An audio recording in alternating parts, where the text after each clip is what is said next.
I chose silence. But the next morning, the man who pushed me out of Thanksgiving walked into my office, saw me, saw the truth he never knew, and started screaming. Because in that moment, the control he thought he had completely collapsed. And from there on, this was no longer a story about vibes at all. Before I tell you what happened next, I need to know I'm not saying this into a void. Drop a simple hi in the comments or tell me where you're watching from. Sometimes knowing someone's there makes all the difference. And if you've ever been the one who gets blamed for changing the vibe just for being yourself, hit subscribe. Not for gossip, for the truth. My name is Jasper Quillen, and this is the story of how my own family tried to uninvite me and accidentally walked straight into my world. Some pain doesn't need shouting. It arrives quietly wrapped in a calm sentence from someone you trust. You won't be coming home for Thanksgiving this year. Your sister's new husband thinks you'd ruin the vibe. No argument, no fight. Just being moved aside so some pain doesn't need shouting. It arrives quietly wrapped in a calm sentence from someone you trust. You won't be coming home for Thanksgiving this year. Your sister's new husband thinks you'd ruin the vibe. No argument, no fight. Just being moved aside so everyone else can feel more comfortable. And that kind of pain settles in slowly. This story isn't here so we can enjoy watching someone get what they deserve, and it's not about judging who's right or wrong. We just step into it with a little stillness to see how much hurt inside families comes not from cruelty but from fear. Fear of comparison. Fear of falling short. Fear of feeling smaller in the very place that's supposed to feel safe. What cuts deepest isn't losing a holiday meal. It's realizing that to keep things easy, people often choose the simplest solution, removing one person. And then we face a familiar choice: speak up and risk being called difficult, or stay silent so no one feels uncomfortable. I chose silence. But the next morning, the man who pushed me out of Thanksgiving walked into my office, saw me, saw the truth he never knew, and started screaming. Because in that moment, the control he thought he had completely collapsed. And from there on, this was no longer a story about vibes at all. Before I tell you what happened next, I need to know I'm not saying this into a void. Drop a simple hi in the comments or tell me where you're watching from. Sometimes knowing someone's there makes all the difference. And if you've ever been the one who gets blamed for changing the vibe just for being yourself, hit subscribe. Not for gossip, for the truth. My name is Jasper Quillen, and this is the story of how my own family tried to uninvite me and accidentally walked straight into my world. My mom said, "You won't be at Thanksgiving this year. Your sister's new husband thinks you'd ruin the vibe." I didn't argue. I didn't beg. I didn't even breathe right for a second. I just sat there in my Chicago office staring at a spreadsheet like it could explain how a grown man gets erased from his own family with one sentence. They said it was to keep things comfortable for the kids. Translation: my success makes him feel small, and everyone decided my seat at the table was the easiest thing to take away. I swallowed it. I let the silence do what my voice always did: make people uneasy. And then the next morning, he walked into my office for a meeting he didn't know I was running, glanced at the nameplate on the head of the table, and started screaming. Because the corporate job my family joked about wasn't a job. It was me. And his entire career was about to live or die under my signature. It was nearly 8 p.m. when the ping of an incoming call cut through the quiet hum of my office. The place had emptied hours ago. Just me, a handful of cold desk lamps glowing over a half-lit loop skyline, and the quarterly performance dashboard of our Denver hub, which I had been dissecting for the past hour. The overhead fluorescence buzzed softly as I rubbed my temple with the side of my thumb, scanning one last ops anomaly before calling it. Then the name Mom lit up my phone. Her voice was calm, but that strained sort of calm, the kind she used when she'd already made up her mind and hoped I'd go along without making it worse. "Jasper," she said, "I wanted to talk to you before your week gets too crazy. About Thanksgiving." I leaned back in my chair, unsure why I felt a knot already forming in my stomach. She continued quickly, like ripping a Band-Aid. "You won't be coming this year. We thought it might be better this way. Gage. He's still adjusting. You know how these things go. He just wants the holiday to feel easy for the kids." I didn't respond. Marissa really wants this to go smoothly, she added. The kids are excited. Lila made a banner. We don't want any tension. Still, I said nothing.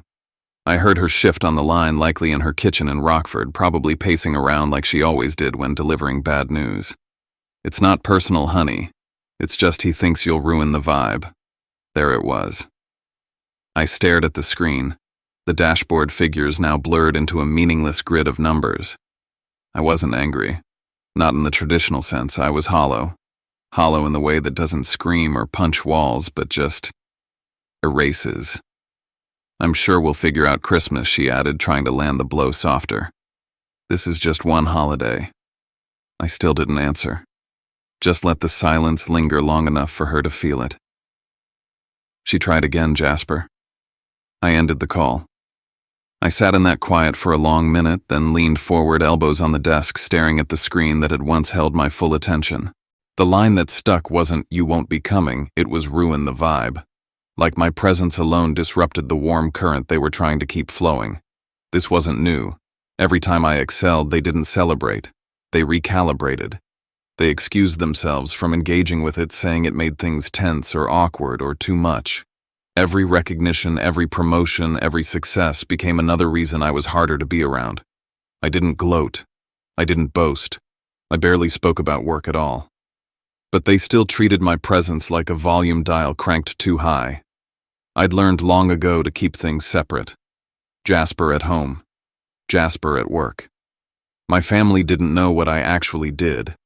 As far as they were concerned, I worked in corporate in Chicago, whatever that meant. They never asked specifics, and I never offered. I stood, finally closing the laptop. The window glass reflected the half-exhausted version of myself that usually clocked out hours earlier. I grabbed my coat, shutting off the lights one by one, leaving the office in chilled stillness. As I stepped into the elevator and the city lights blinked below me, I didn't yet know that the vibe they claimed I would ruin had just been set in motion to crash straight into the world I ran. And that crash would come at 9:00 a.m. sharp tomorrow morning. I couldn't sleep. Not because I was angry. Because my brain wouldn't stop sorting. Back in my apartment, lights low, a single lamp casting amber over my coffee table, I flipped open my laptop again. My instinct went emotional work. Clean data. Cold truths. No negotiation. No subjective discomfort. Tomorrow's meeting file was already waiting in my inbox. The acquisition of Pinnacle Med Supply had been in motion for weeks, and tomorrow we'd have our first full sit-down with their regional and executive team. The documents were standard org chart distribution routes performance data. I skimmed it, looking for weak spots. Then I saw the name. Gage Hollister. Sales lead. Great Lakes region. I froze. The same name. Same last name as the man who now shared a mortgage with my sister and believed I was a threat to the ambience of turkey and stuffing. I clicked into his record. It was him. I hadn't known where Gage worked. No one told me. Marissa had mentioned he did something in medical sales, but that was the extent of it. I had no idea his company was Pinnacle or that he held a title senior enough to land a seat at tomorrow's table. I leaned back, lips slightly parted, and for the first time since the call, I smiled. It wasn't malice. It wasn't revenge. It was poetry. He didn't want me at the table. Tomorrow he'd walk into my conference room, sit across from me, and realize I was the one signing off on whether his division got restructured, absorbed, or scrapped. I didn't need to raise my voice. I didn't need to prove anything. All I had to do was show up, be myself, and let the facts settle the score. I reopened the performance logs and began to scroll. Q3 sales, regional KPIs, lead conversion rates. Gage's numbers were fine, solid, predictable, but not standout, not irreplaceable. The kind of employee who doesn't cause problems but also doesn't solve them. The kind you forget to promote and can't quite justify firing. Median. I understood then what he feared most. Not me exactly. The contrast. The mirror I'd become the moment we shared space. At 6:40 a.m., I called Mina, my executive assistant. She picked up immediately, she always did. I want full name placards for everyone, titles clearly printed. Use the heavier cardstock. She hesitated. Even yours, especially mine. I instructed her to seat Redwood RX along one side, Pinnacle on the other. I would take the head chair, not out of ego, out of clarity, out of message.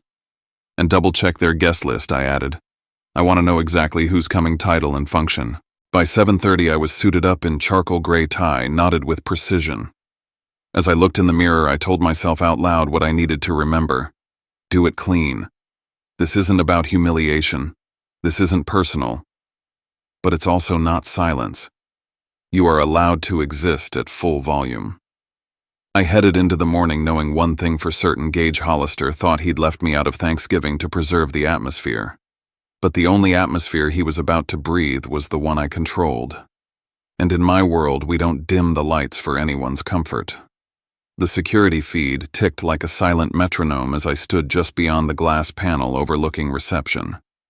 I didn't need to hear the sound to know the rhythm. I've watched enough acquisition entries to recognize the signals: posture, eye contact, how tightly they clutch their folders.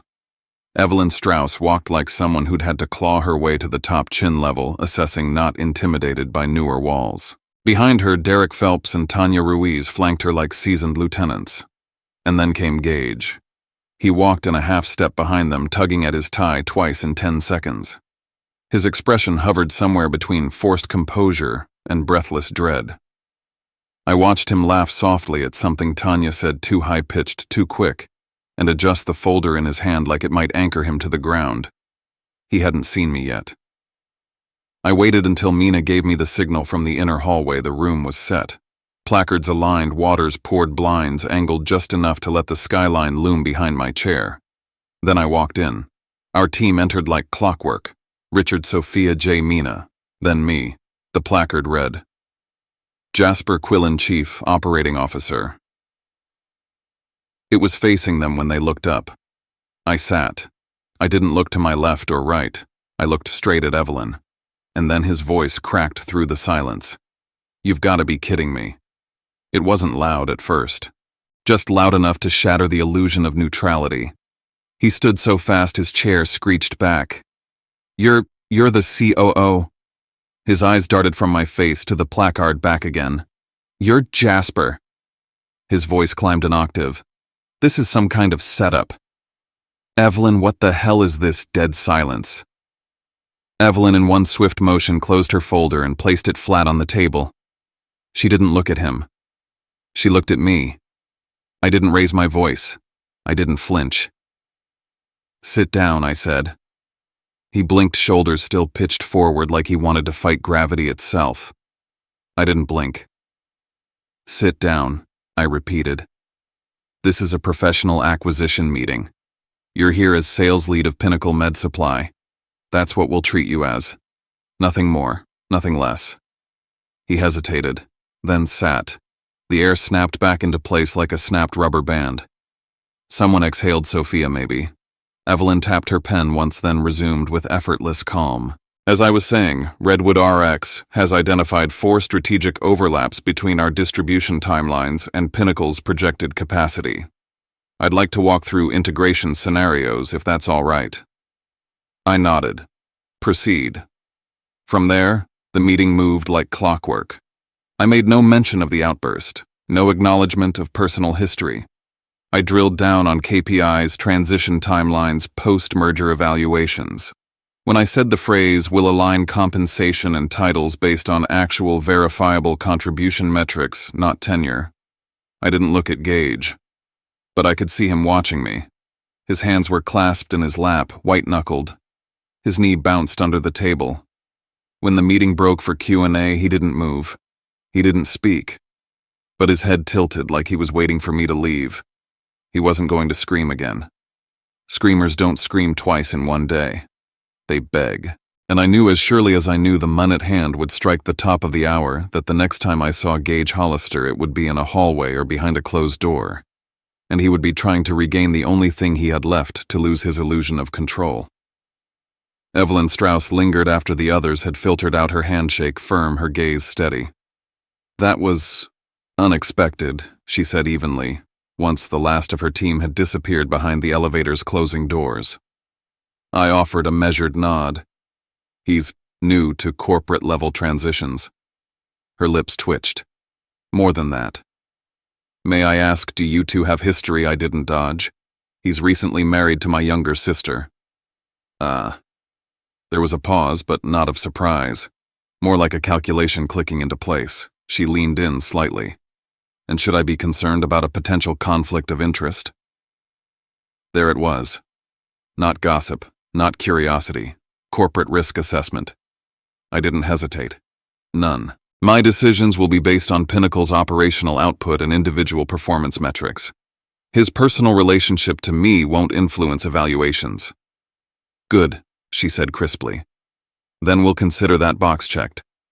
But Jasper, if at any point I sense impropriety, I won't hesitate to pull the deal back for review. Understood. It was fair, necessary even.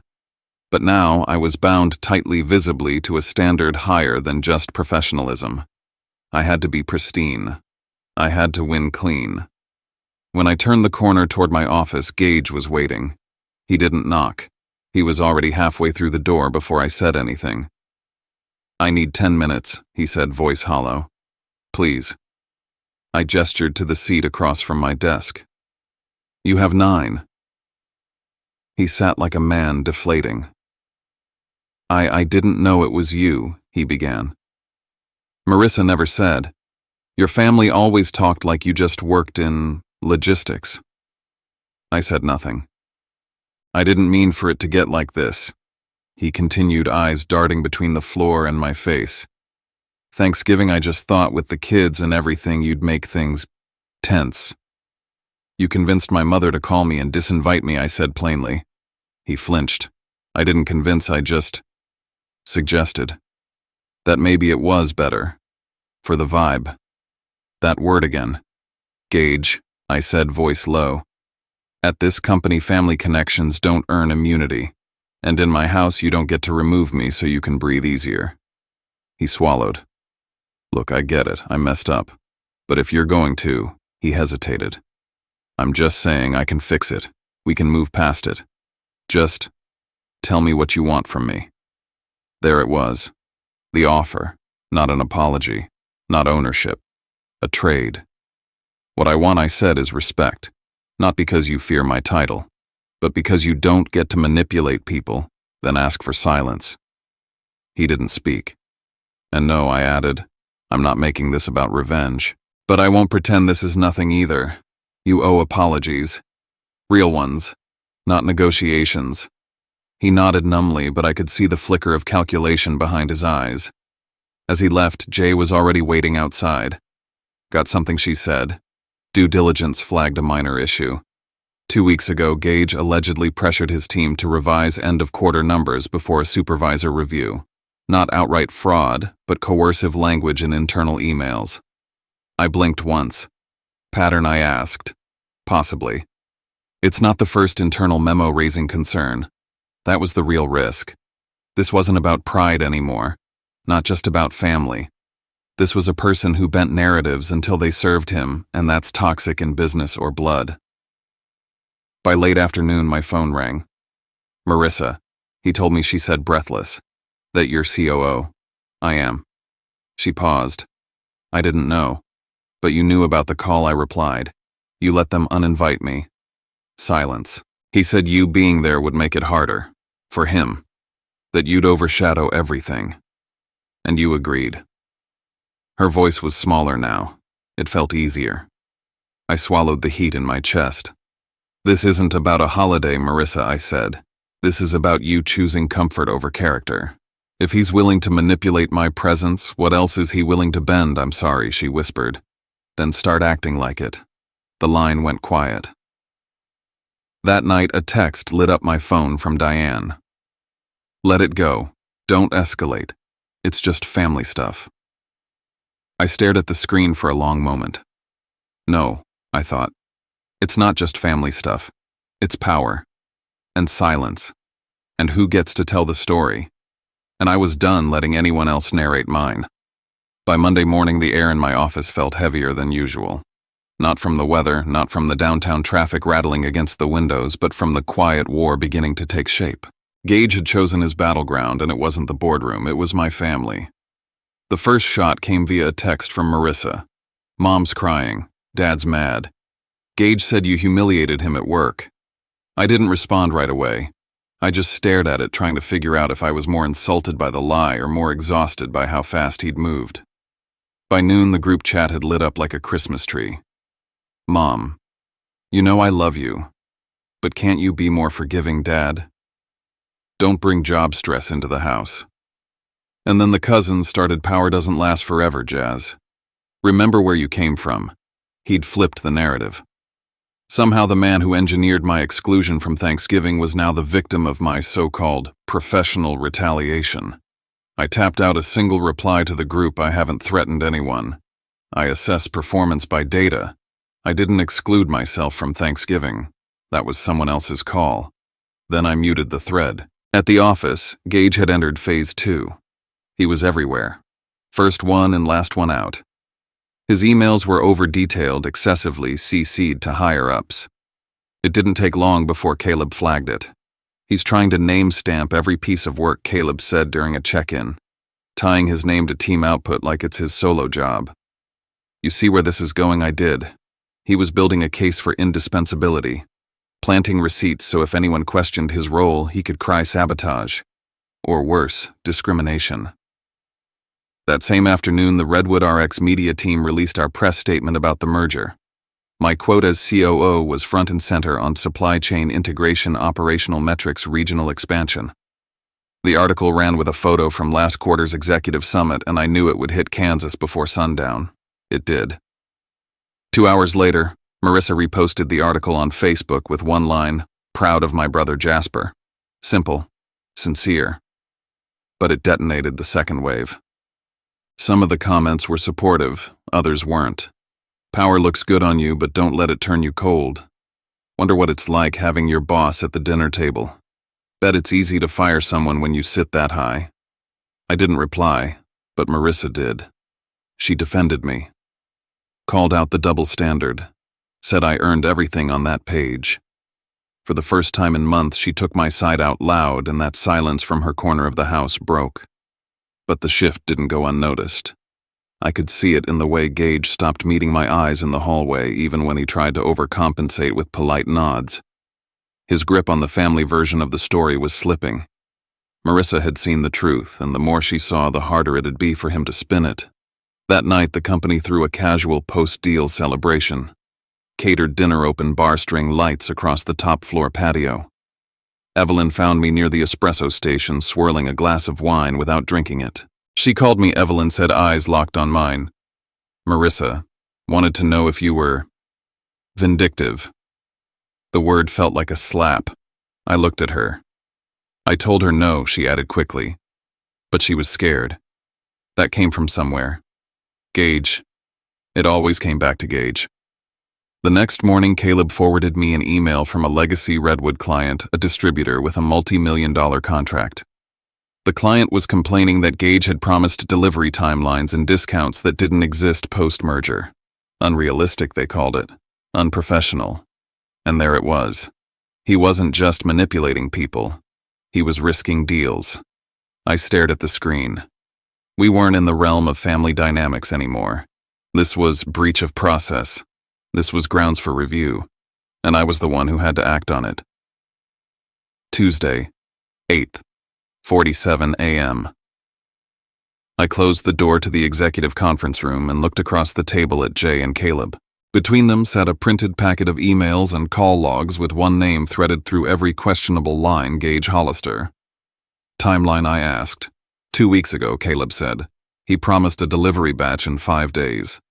Post-merger logistics guarantee 12. I flipped the page. Discounts, shipment windows, terms all outside of the agreed policy. All signed off verbally by Gage to keep the client happy. This wasn't damage control. This was liability. We scheduled a formal check-in. Legal on call. Caleb in the room. Gage walked in looking equal parts defensive and smug. I know why I'm here, he said before anyone could speak. Let me guess, because I tried to keep a legacy client from walking, I didn't flinch. You committed terms that weren't authorized. He sighed. They were threatening to pull. You want to lose a top 3 account to play by the book. This book, I said, holding up the policy binder, keeps us compliant. Keeps us employed. He shifted in his chair, trying to recover the upper hand. You don't get it, he said. People are nervous. Everyone's scared about who gets cut post-merger. If I don't protect myself, I cut in. By making promises you can't keep. He blinked. Then tried the oldest trick in the book, redirect. You think this is about me? No. You just want me gone because I embarrassed you. Because of Thanksgiving. Admit it. And there it was. He said it in front of witnesses. Turned a performance review into a vendetta. I think this meeting's over, Jay said tightly. After he left, Jay looked at me. That's your conflict of interest in writing. It didn't matter that I hadn't raised Thanksgiving once. Gage had done it for me, setting the trap. If I moved against him now, I was the villain in a story he'd already begun telling. Marissa texted during lunch. Mom said you're trying to fire him. Is that true? I typed, deleted, retyped. Finally, no. He created a liability. I'm protecting the company. Then Dad called. Son, he said, weary and sharp. Don't do this. Don't make this a war. I didn't, I said. But I'm not walking off the battlefield because Gage's feelings are involved. That night I sat with Jay again. Let's do it by the book, I said. No shortcuts. We launched a full audit on Gage's deals from the past 60 days. Every client promise, every invoice, every email. If the behavior was a pattern, the report would show it. And any recommendation for action would come from Caleb's department, not mine. I stepped back from direct authority, as Evelyn would expect. But I did make one call. Effective immediately, I told Gage the next morning, you're restricted from committing terms to external clients. All major deals must route through Caleb. He looked at me like I'd dropped a guillotine. I'm being silenced, he said. No, I said. You're being supervised. His mouth opened, then closed. He left without another word. That night my phone rang. Marissa. Gage wants to have a family meeting, she said quietly. Before Christmas. Says we all need to reset.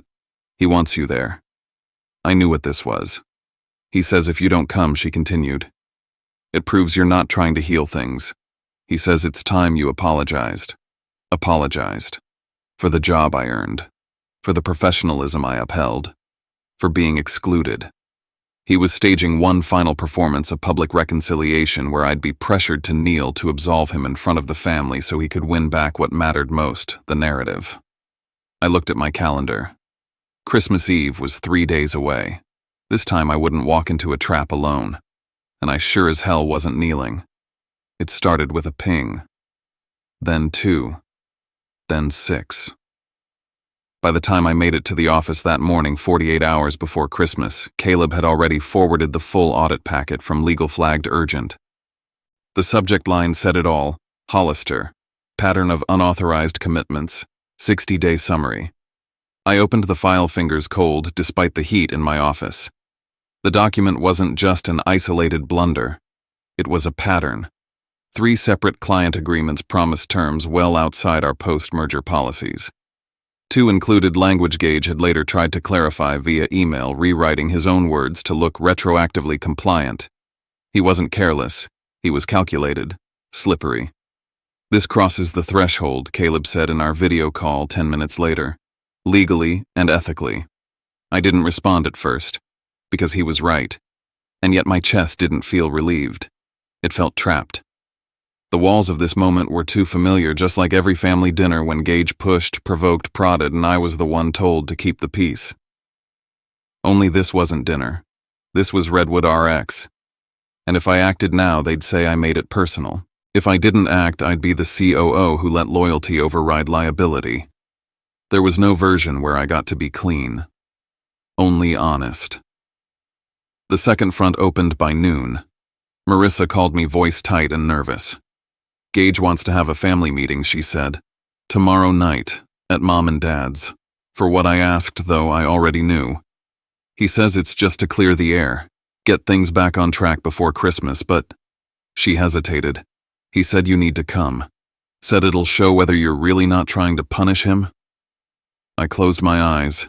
The trap was set. If I didn't go, I'd be the cold one. If I went, I'd be surrounded, guilted, forced into some hollow peacekeeping exercise staged like a reconciliation but engineered like a setup. Still, I answered quietly, I'll be there. I wouldn't run from this. But I wasn't walking in unarmed. That afternoon, I called Mina.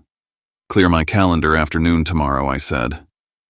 Book me a same-day return flight to Kansas City, or a car, whatever gets me out before midnight.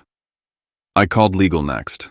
Every next step regarding Gage has to be by the book. No action during or immediately after tomorrow night. And if anyone from my family contacts the company, route them to compliance. Then I called Caleb. I'm stepping out of direct authority on this. You own the report. You present the findings. Copy that, he said. Finally, I sat alone and wrote a single sentence to anchor myself. Peace is not the same as justice. The next day, the calls started before I left for the airport. My mother. Just be open-hearted, Jasper. Let's not ruin the holiday. My father. We'll sit down, talk it through. Don't overthink it, son. Marissa again. Please just don't come in swinging. He's scared.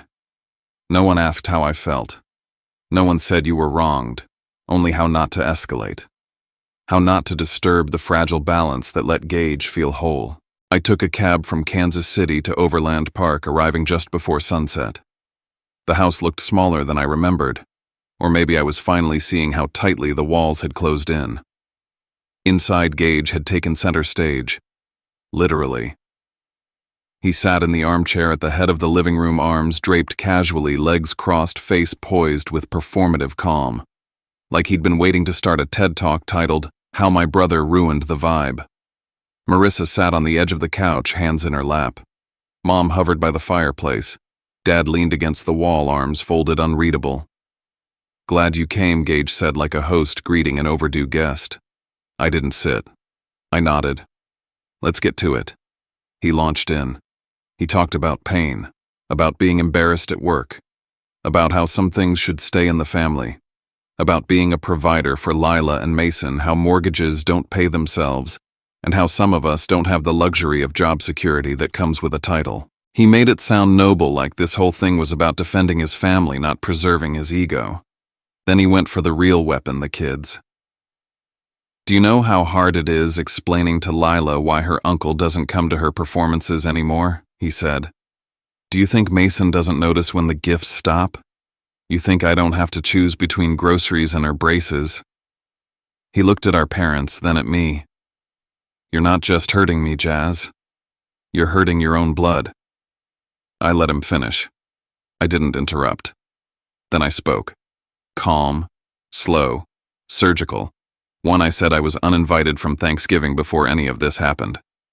Let's not pretend I started the exclusion. He blinked. Just once. Marissa looked down. 2. At Redwood RX, I make decisions based on facts, not feelings. If there's an issue with your work, it'll be handled like any other employee, not because of what happened in this living room. He opened his mouth, but I held up a hand. 3.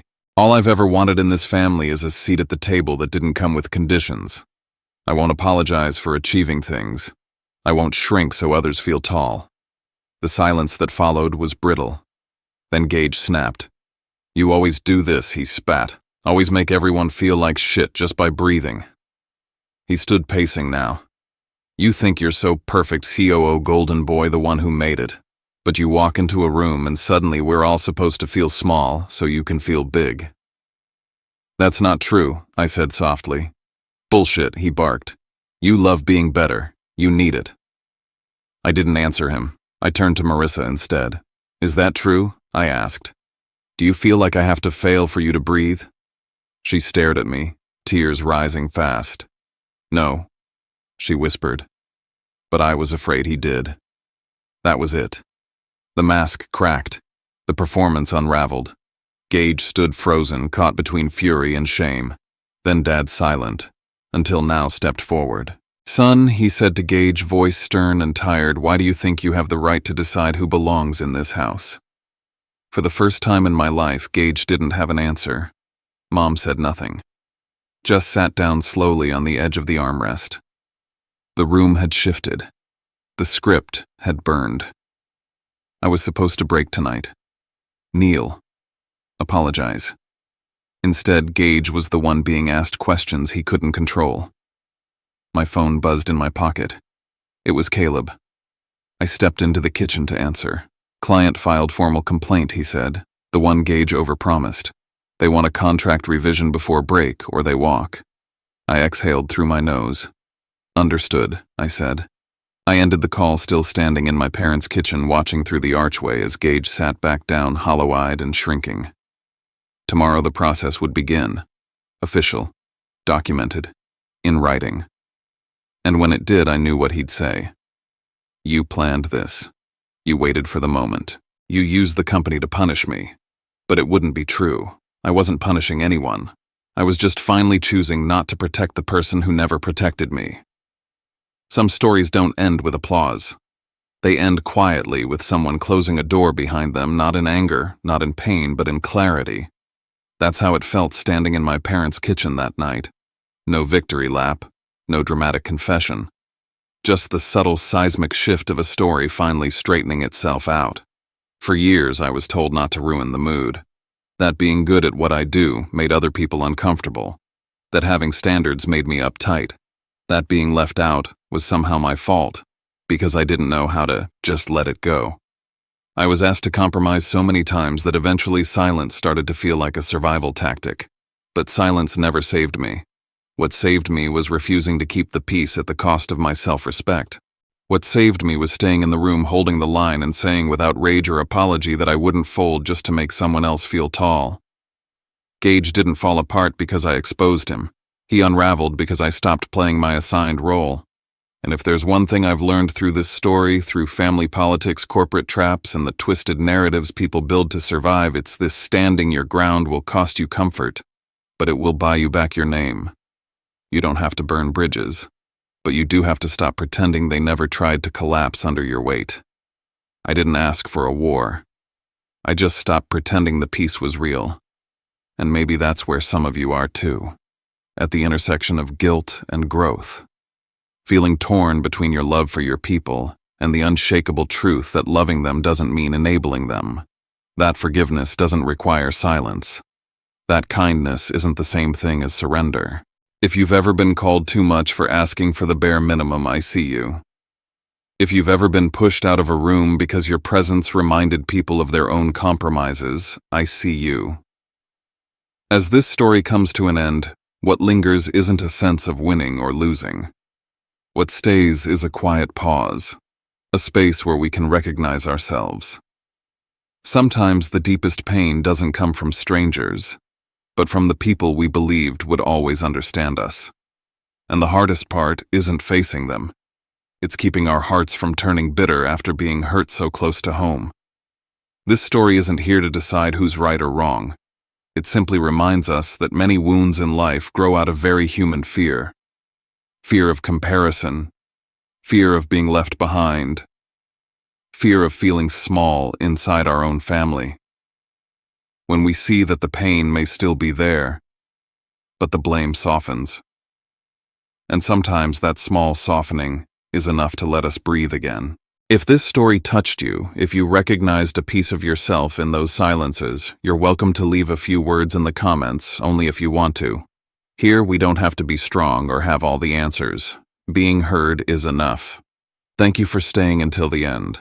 If you'd like to keep walking with stories like this where we listen, reflect, and share with kindness, you can subscribe and be part of this community.